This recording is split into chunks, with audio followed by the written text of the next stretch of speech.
Una pregunta importante es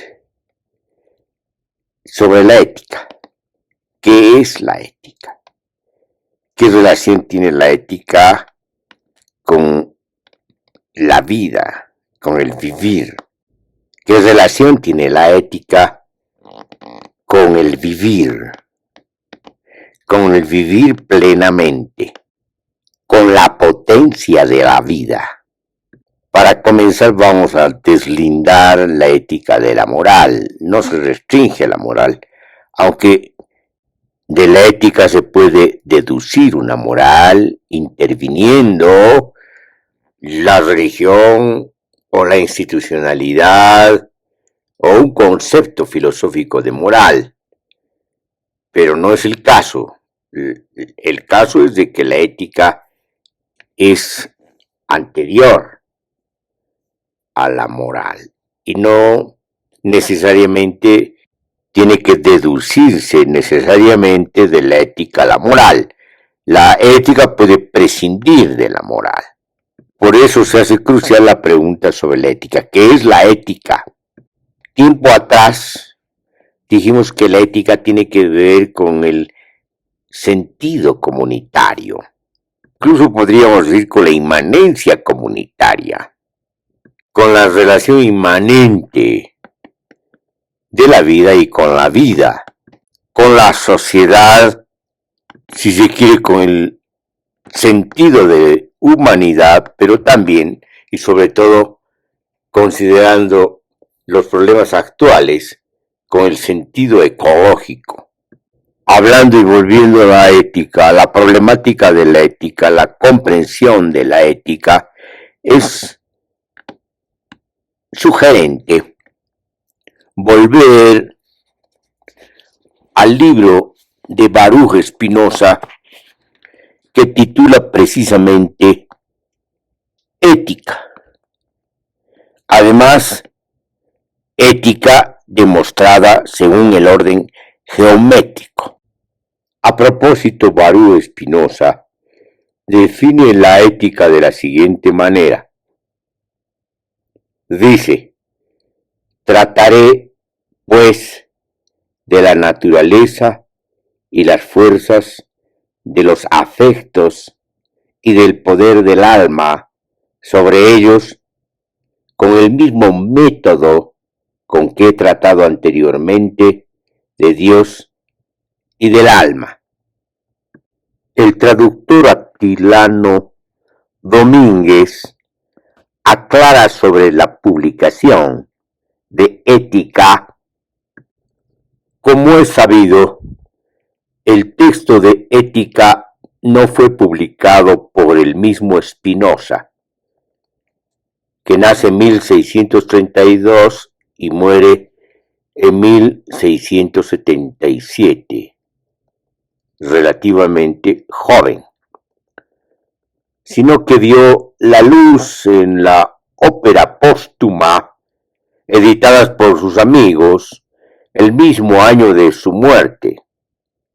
Su redacción fue lenta y azarosa, pero conocemos sus momentos principales por su correspondencia.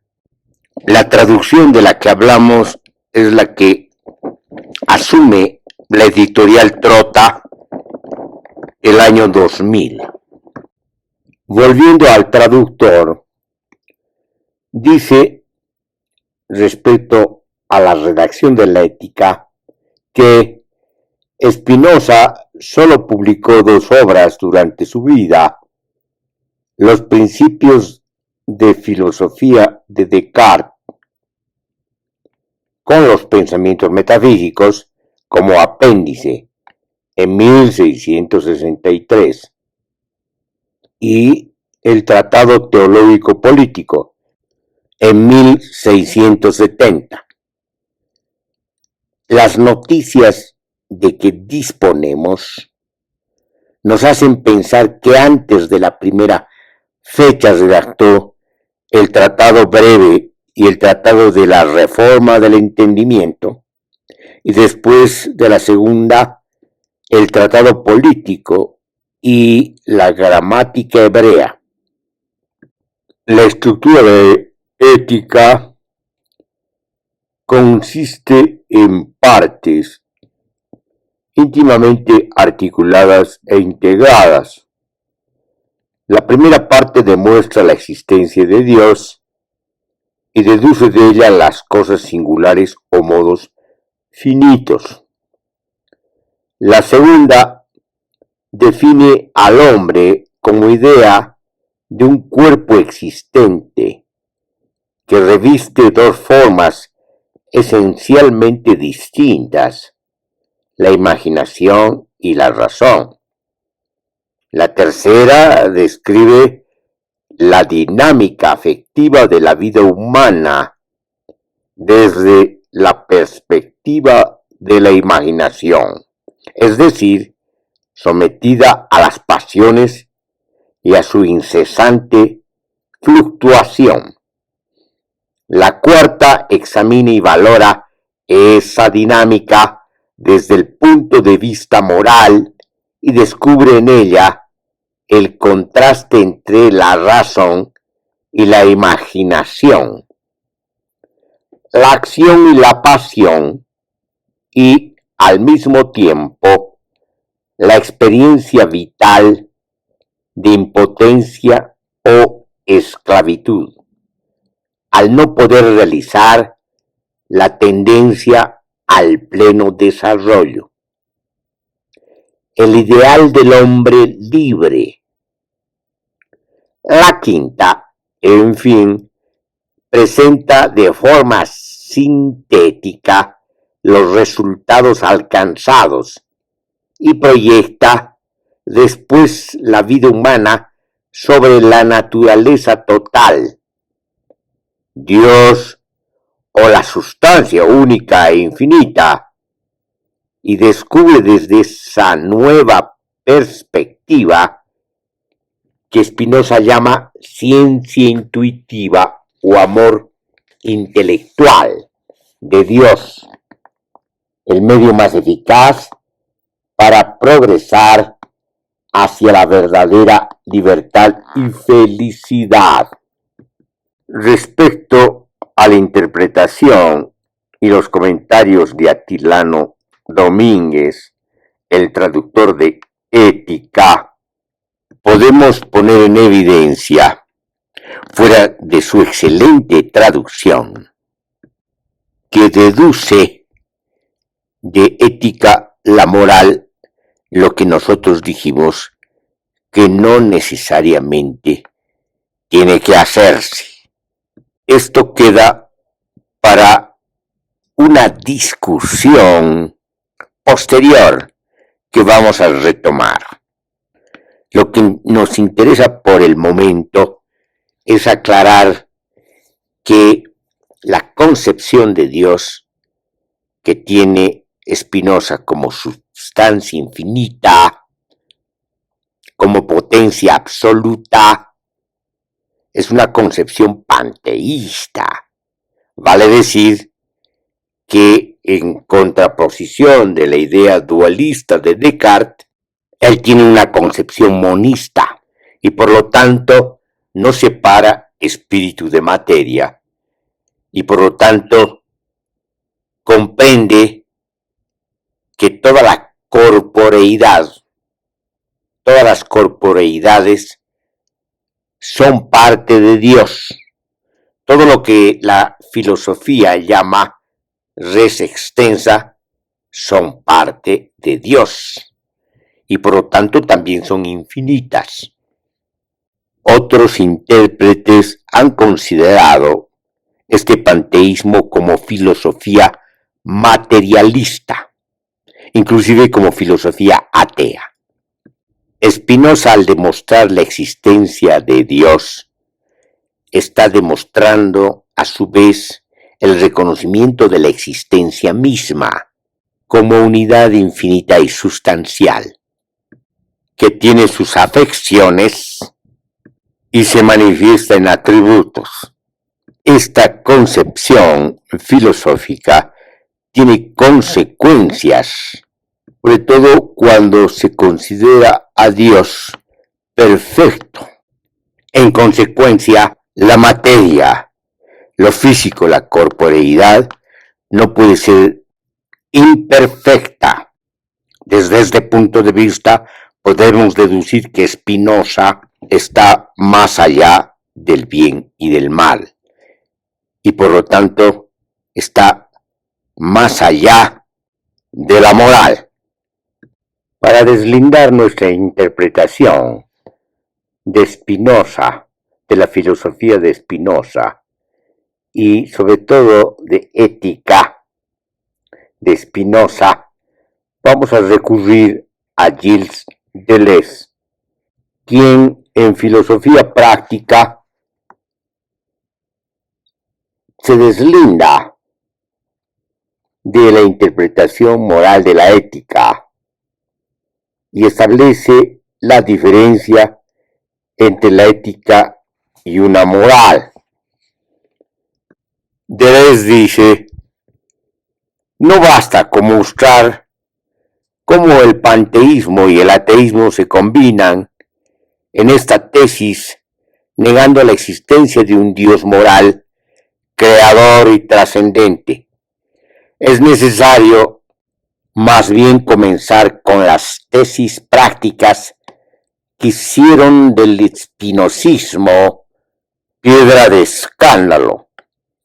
Estas tesis implican una triple denuncia de la conciencia, de los valores y de las pasiones tristes. Baruch Spinoza hace una crítica al Tratado de las Pasiones de Descartes.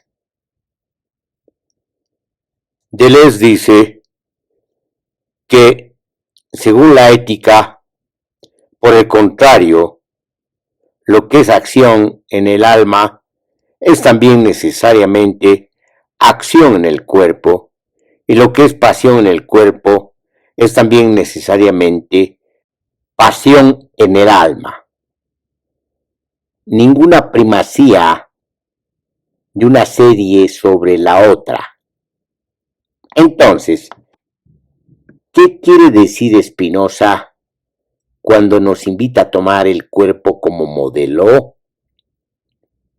Deleuze responde: se trata de mostrar que el cuerpo supera el conocimiento que de él se tiene y que el pensamiento supera en la misma medida la conciencia que se tiene de él.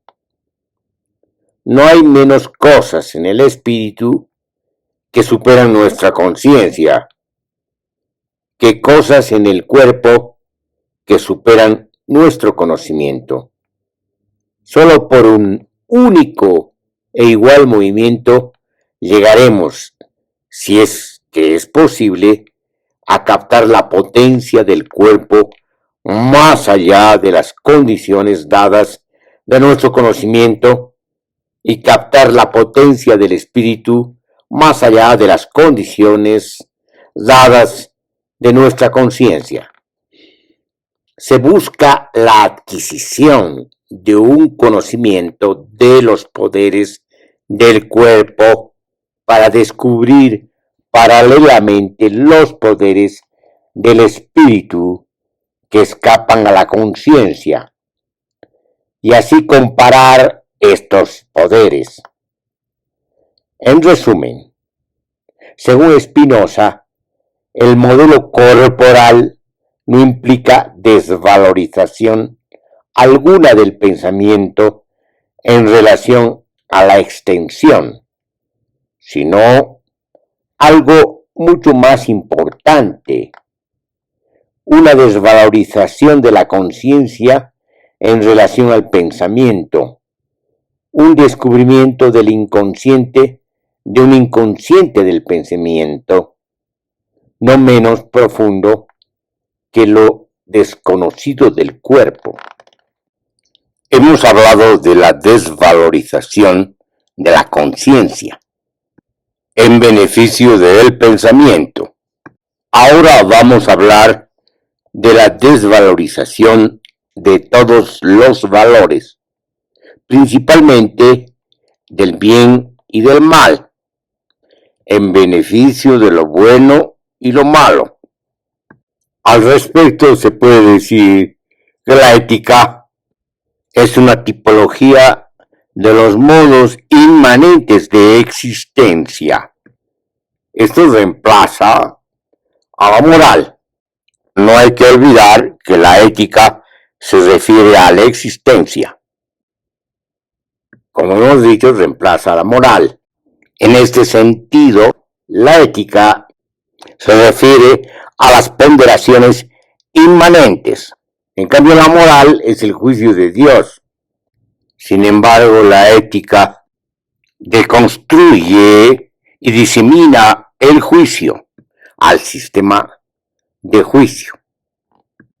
Deleuze dice que la ilusión de los valores está unida a la ilusión de la conciencia.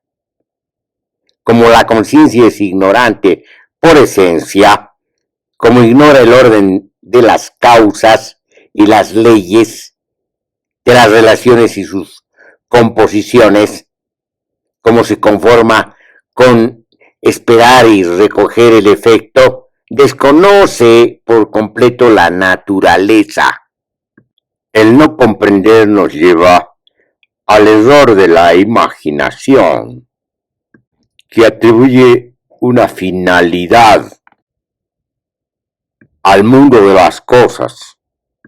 De la moral se pasa a la ley y se dice que hay un orden de las cosas, cuando este es un error de la imaginación.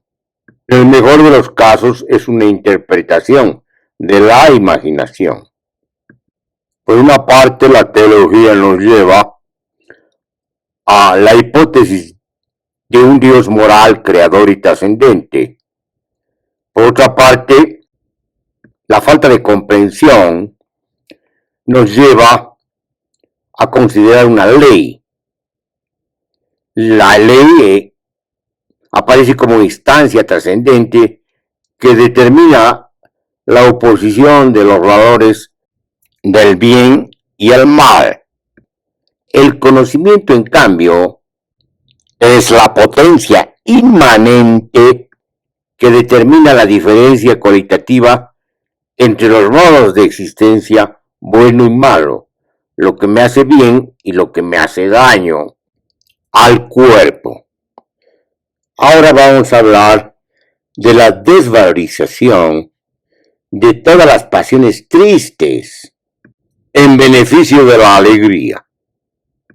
Ocurre que la pasión triste es un complejo que reúne lo infinito del deseo con la confusión del ánimo, la codicia con la superstición. Se puede decir que la ética tiene que ver con la actividad de la alegría. En cambio, la moral está vinculada al hombre del resentimiento, para quien toda felicidad es una ofensa y que hace de la miseria o la impotencia su única pasión. La filosofía de Spinoza es la filosofía de la vida. Se encarga de denunciar todo lo que nos separa de la vida.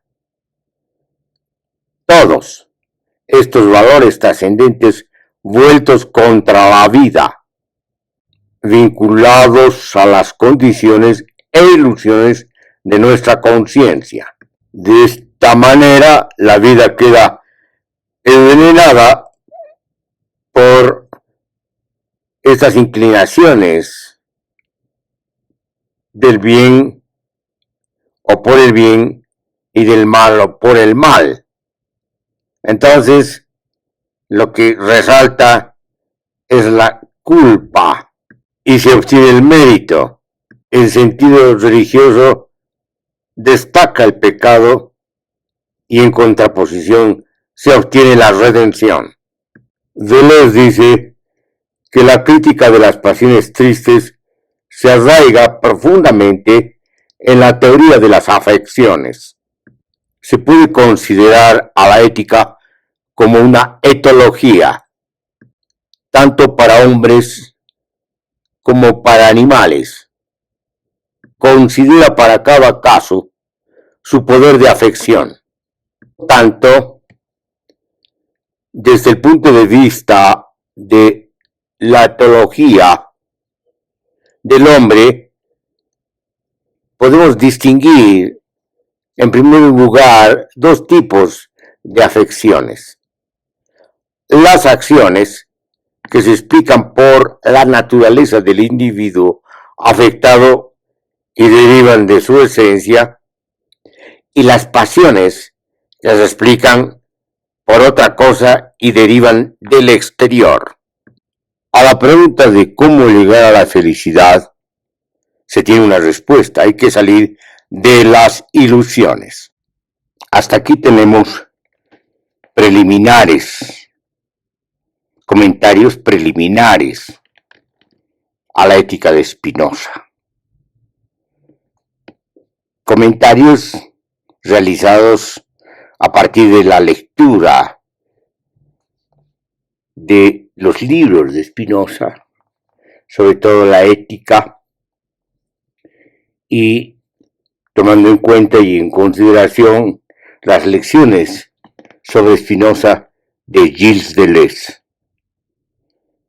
Ahora lo que vamos a hacer es una introducción, nada más que una introducción alternativa y relativa a la ética de Spinoza, basándonos en conceptos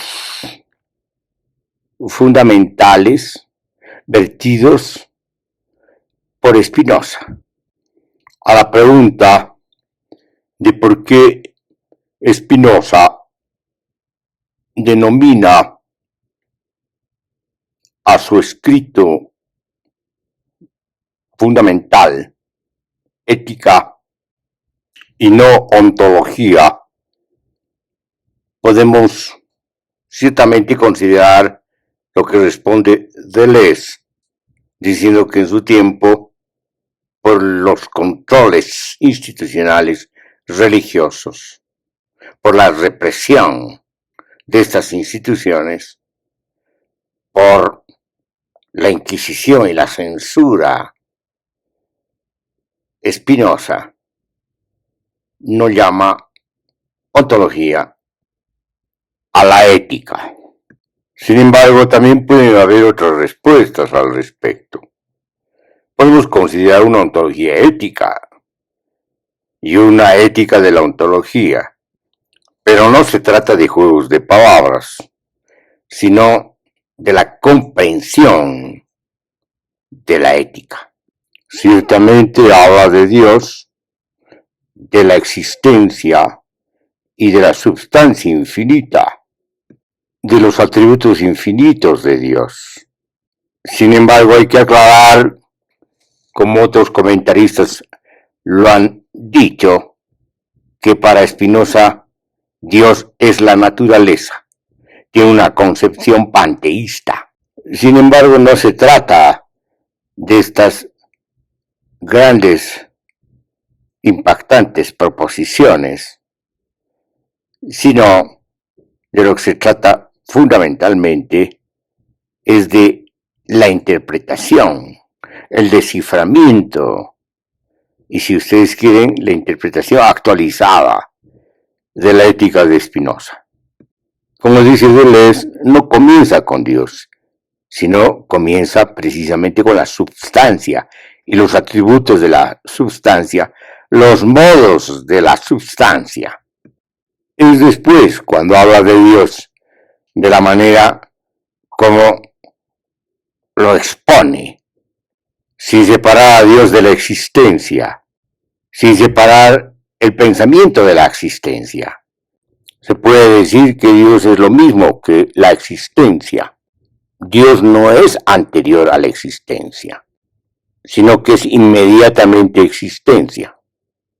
Y es inmediatamente sustancia infinita, con infinitos atributos e infinitos modos En consecuencia, Dios no puede corresponder a una figura antropomórfica como lo han hecho las religiones monoteístas, que no es otra cosa que convertir a Dios a imagen y semejanza del hombre.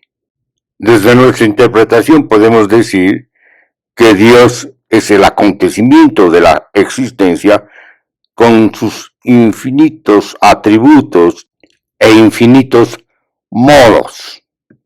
Entre los atributos de Dios se encuentran el atributo de lo extenso y el atributo del pensamiento, pero no son los únicos atributos de Dios. Sin embargo, son los atributos que comparte el humano, reducido a estos atributos. Al principio de la ética, en definiciones, Spinoza da definiciones importantes que tienen que ser tomadas en cuenta en la lectura y en la interpretación de la ética. La primera definición dice: por cuerpo entiendo el modo que expresa de cierta y determinada manera la esencia de Dios, en cuanto se la considera como extensa. La segunda definición dice: digo que pertenece a la esencia de una cosa aquello que, si se da, se pone necesariamente la cosa, y que, si se quita necesariamente la cosa. O sea, aquello sin lo cual la cosa, y, a la inversa, aquello que sin la cosa no puede ser ni ser concebido.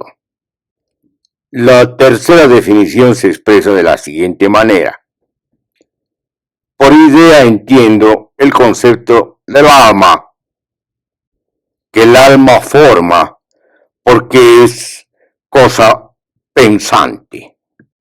No hay que olvidar, como dijimos, que Dios es lo mismo que naturaleza, pero también hay que dejar muy en claro que el cuerpo es lo mismo que el alma.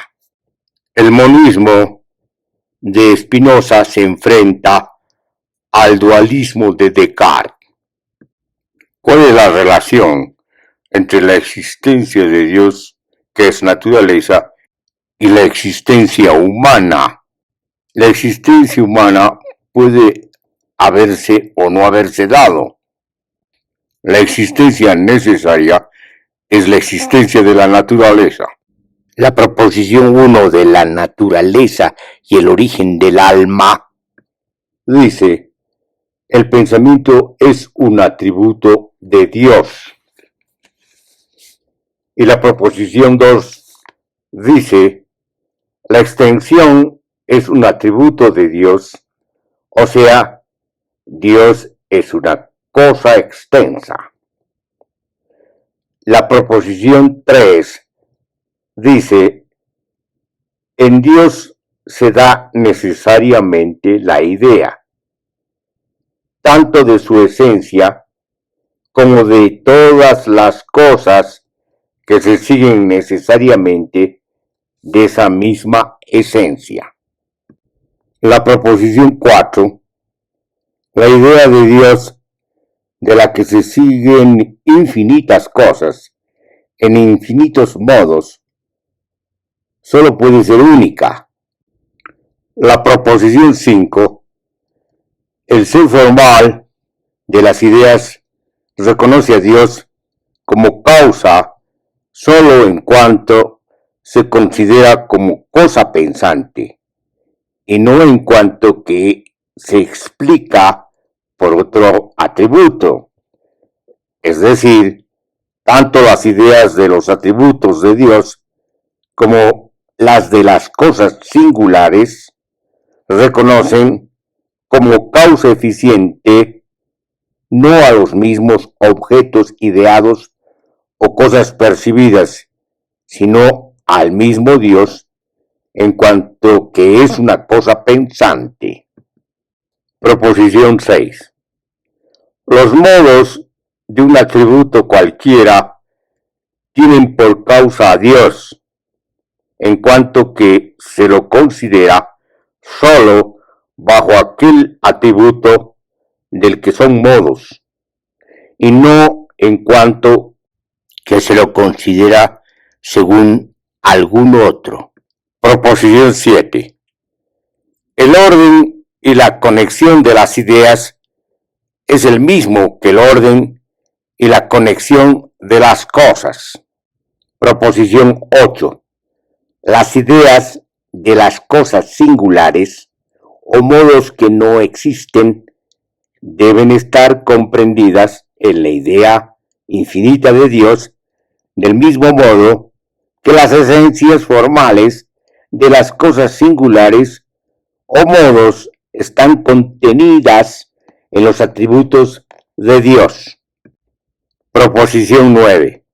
La idea de una cosa singular que existe en acto tiene como causa a Dios, no en cuanto que es infinito, sino en cuanto que se considera que está afectado por otra idea de una cosa singular que existe en acto, de la cual también Dios es causa, en cuanto que está afectado por otra, y así al infinito. Proposición 10. A la esencia del hombre no pertenece el ser de la sustancia, o sea, la sustancia no constituye la forma del hombre. Proposición 11. Lo primero que constituye el ser actual del alma humana no es otra cosa que la idea de una cosa singular que existe en acto. Proposición 12. Todo cuanto sucede en el objeto de la idea que constituye el alma humana debe ser percibido por el alma humana, o sea, que de esa cosa se dará necesariamente una idea en el alma, y así, si el objeto de la idea que constituye el alma es un cuerpo, no podrá suceder nada en ese cuerpo que no sea percibido por el alma. Proposición 13. El objeto de la idea que constituye el alma humana es el cuerpo, o sea, cierto modo de la extensión que existe en acto y no otra cosa. Nuestra interpretación. La substancia es inmediatamente existencia y la sustancia comprende infinitos atributos. Dios es sustancia y existencia infinita con infinitos atributos e infinitos modos. Así como Dios es inmediatamente existencia, el cuerpo es inmediatamente alma.